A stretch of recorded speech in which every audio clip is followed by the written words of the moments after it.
And welcome back to the show. 3 men are found guilty in the felony murder of the shooting death of Ahmaud Arbery.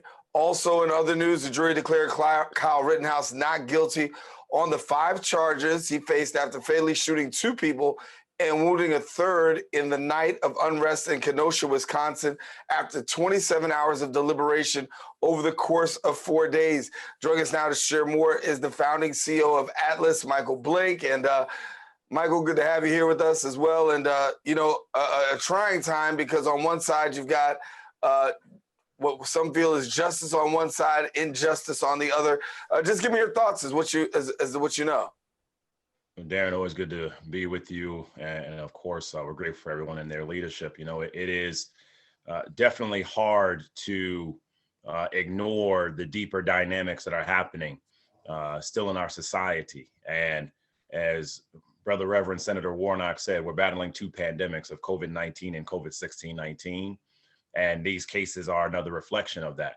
You know, Kyle Rittenhouse is a murderer, period. And the reality is, because of absolutely archaic legislation in Wisconsin, which deemed that the weapon he was holding, the gun he was holding, should not be seen as a gun because it was a short barrel rifle, leading to him not being charged in claiming self-defense, which I don't understand. How do you shoot and kill people and all of a sudden claim self-defense afterwards in that kind of incident is appalling. And it was, unfortunately, Darren, I think for many of us, you look at it and you almost weren't surprised when you saw how the judge was going out of his way to help Kyle Rittenhouse. And then you realize and see the news afterwards of Kyle Rittenhouse hanging out with the former president in Mar-a-Lago and clearly showing you that he is demonstrating to you once again what he really believes and his mindset there. As it relates to Ahmaud Arbery, that's justice. I mean, if you're jogging, if you're walking, if you're living and you're Black, you almost have to be afraid when you go outside. But we only have a chance when justice occurs, and holding these murderers accountable is exactly what has to happen. But as we know, there's always that more needs to be done. And it's important that we turn the anger into action and the protest into process. And that's what we saw in both of these cases in different manners. Now, the reality also is, though, you have to find more ways to change the laws so that you don't have a situation like Rittenhouse where you get off because of the foolishness of claiming that a gun is not a gun. Yeah, I mean, and that's the bottom line. When you think about where we are right now, we are where we are with Rittenhouse because of laws and antiquated legislation that somebody can hold on to, that could use in a time and a place such as in the Rittenhouse case, to be able to create a defense that could actually get a person such as him off. I want to talk a little bit about this conversation, though, because when you talk about Rittenhouse and the verdict, what I did say is that for many people who thought that, Black Lives Matter or people were just being pro-Black, in the Rittenhouse case, the people who lost their lives weren't African American. However, what you did find were African Americans who said, listen, it's not about being so much pro-Black as much as it's being pro-justice in this moment. And that's all the people were actually seeking, was just justice. I should be able to live and survive in America. That's all we're saying right now. It's really not that hard, right? Like, I should be able to know that I can go to a protest and make it home alive. I should be able to know that I can walk, I can jog, I can be outside and make it home. And at the end of the day, and this is why we're teaching this at Monroe College. We have a class around social justice. I'll talk about myself, President Mark Jerome, and Joy Tolliver, our general counsel. We do this Tuesdays and Thursdays from 5 to 6. We talk about civil injustice all the time. You have to change the laws and then enforce fair laws to have justice. Because at the end of the day, if Kyle Rittenhouse was Black, he would either be dead or convicted. Right. There's no 2 ways about it. I mean, when you look at it, you know exactly how that would be. If you were African American walking around, and we've seen videos prior to this of, somebody suspected of a gun and the treatment that they have when being suspected of a gun. You see a gentleman, not even a gentleman, a 17-year-old kid who's actually walking around with a gun. And I think the thing that angers most people is this is a kid who doesn't have the legal right. He crossed the state lines. His mother drove him in, and he still gets off. And we can say only in America, like Don King. I just want to make sure we also, to that point, they make it very plain to folks on the block, right? So most people probably couldn't tell you the name of their neighbor who lives down the hall, probably couldn't tell you the name of the person that runs the bodega or the shop around the block. And the argument that they were making is that Kyle Rittenhouse had to cross state lines to defend someone else's store is laughable, ignorant, and flies in the face of common sense. And if we make it all the way real, do any of us believe that if you're African-American, Caribbean, Latino, Asian, young 17-year-old, walk down the street right now with an assault rifle, that the cops would just say, keep on going? Right. And so when we think about this, the nuances of how often laws have been used against the disadvantage of Black people, there's a perfect example, because they made the argument that due to him, yes, being under 18, but treating it that it was a short barrel rifle and therefore should not classify as a gun. It's that focus where you have to say, we have to change the law to give us a chance for fairness. Equally though, Daren, it's also about making sure that people are engaged in the political process, because this judge had run unopposed for years. So use this moment, like we saw what happened in Ferguson with Mike Brown, where a decision was made by the people on the ground to run for office, to change the laws, to demand change. Here in New York, similar dynamic. What did we do? We saw what happened with George Floyd and how he was murdered, and I call it the modern day Emmett Till. Say change the laws when it comes to criminal justice and bail reform and speedy trial and open discovery and all the different elements that have to happen there. You think about what occurred down with Ahmaud Arbery. In large part, we know, unfortunately, these instances continue to occur. But when you have people that are being charged for recording of the murders, recording the injustice, it is laughable, it is silly, it is incredulous, and it has to change. And at the end of the day, what we are watching right now is, in many minds, the last frontier of what is going on with white supremacy and white privilege, where people are feeling that we are going to do anything possible to go after these Black and brown communities for you feeling empowered.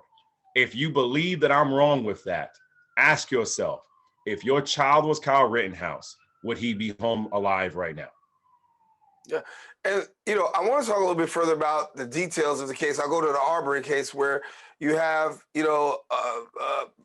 prosecutors, or I should say defense attorneys, who want to make references to dirty toenails and talking about that and the victimization and the shaming that goes on of the victim in order to try to get an acquittal.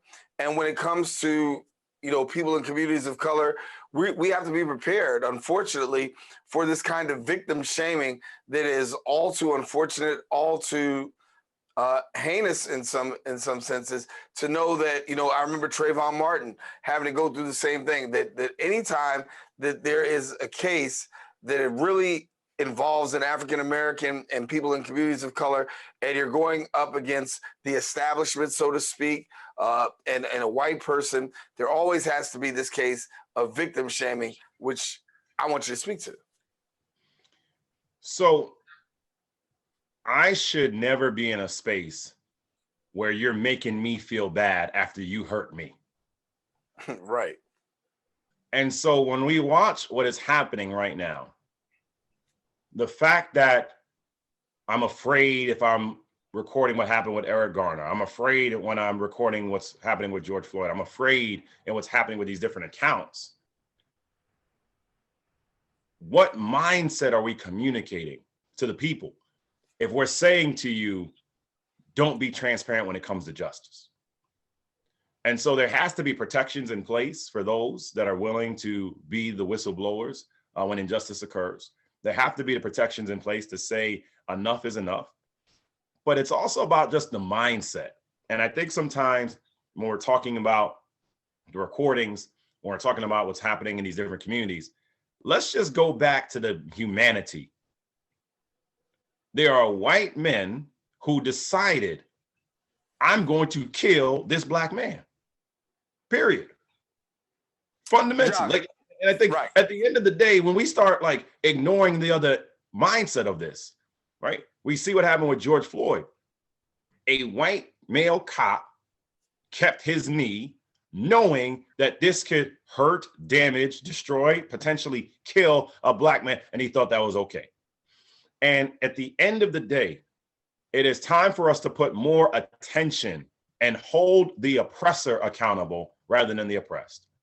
And this is the moment that we have going into 2022, especially because as we reflect at the end of December, going into December, into 2022, so many elections and laws have the impact of being changed that it is important that we put more time and attention on what are we doing to transform these communities for the better and give protection for those that are willing to speak out, as opposed to maintaining laws that will actually hurt you and harm you in many ways. You know, and I go back to the Ahmaud Arbery example one final time. The premise of it is not just the impact of what occurred on that day, but it is the mindset that when you go outside, do I believe I'll get home alive? And if we are not in a space where I will be protected for doing the right things, that I will say out loud, what you're doing is wrong, and I will know that the laws are on my side, we are failing our societies. And we have a responsibility as those that have a voice to demand that the laws will actually transform for the better in very concrete ways. You talk about laws. I want to shift gears for a minute, talk about 2022. As we look at legislation, particularly here in New York, we know that we've been talking about bail reform, criminal justice reform. There is something on the table talking about the dangerous when it comes to bail reform, looking at the fact that those persons that are, could possibly receive bail or should have their bail, totally dismissed, may not have that opportunity under a possible new legislation. So I want to make sure we're all on the same page about this critical moment that is approaching us. So when those of us had the opportunity to change the laws around criminal justice in the wake of George Floyd, in the wake of Ahmaud Arbery, in the wake of the injustice that has happened for centuries in this country, we changed bail reform. We focused on speedy trial. We focused on open discovery. We did the things so that you actually had a chance in a true society, that I'm innocent until proven guilty. Now, something that is emerging in a lot of conversations is an effort called dangerousness of should a judge have the ability to determine that I believe that this alleged assailant is dangerous to the community and therefore you should not have bail. Dangerousness is something we removed because we were sick and tired of Black and brown folk being seen as dangerous because some judge assumed you were dangerous. And if you needed another reminder of this, look at Kyle Rittenhouse example. A judge determined that this murderer in Kyle Rittenhouse was okay, didn't have a gun, shouldn't be charged in this way. When does that happen for our communities? When does that happen for our kids? And so in that premise point, it is very important to use your voices to demand to state legislators in the state Senate, state assembly, to the governor, lieutenant governor, attorney general, comptroller on down. Do not include dangerousness within any legislation that is happening around bail reform. Now, Daren, do I believe that you can have conversations about how you can have improvements on the bill that we passed? Absolutely. That's for any bill. Any bill can have room for improvement.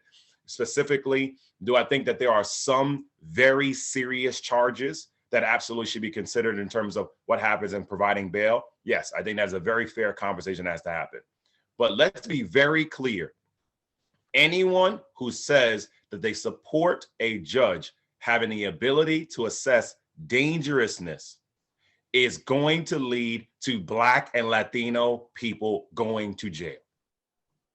And you have to ask yourself, do you stand on the side of legislators who would rather build schools or build jails? Do you stand on the side of legislators who actually want to see you for your destiny as opposed to seeing you as dangerous? I want to take a quick minute. I only have about 2 minutes left for us in our conversation, but I want to talk about Eric Adams, new incoming mayor for New York City. Are you optimistic when it comes to the issue of criminal justice reform and these matters of quality of life and crime? As a former New York City police officer, do you feel that he'll be able to adequately do the job when it comes to the quality of life issues? Do I think so? I'll separate the two. For quality of life, certainly, I definitely think that we have to focus on the economic conditions first and foremost in our communities. At the end of the day, if someone has a job and good wages, they're not having to worry about other challenges that are happening in their communities. That, to me, is the impact of it. Yes, people want to see their garbage picked up. Yes, they want to see transportation running on time, but everybody wants a job and a quality home that's protecting them. When it comes to criminal justice, I include Mayor-elect Adams in that conversation because from comments that have been made, he has been communicating that he wants an openness around the conversation of dangerousness for the legislators. That is the legislature's decision, not his. And I think fundamentally that is wrong.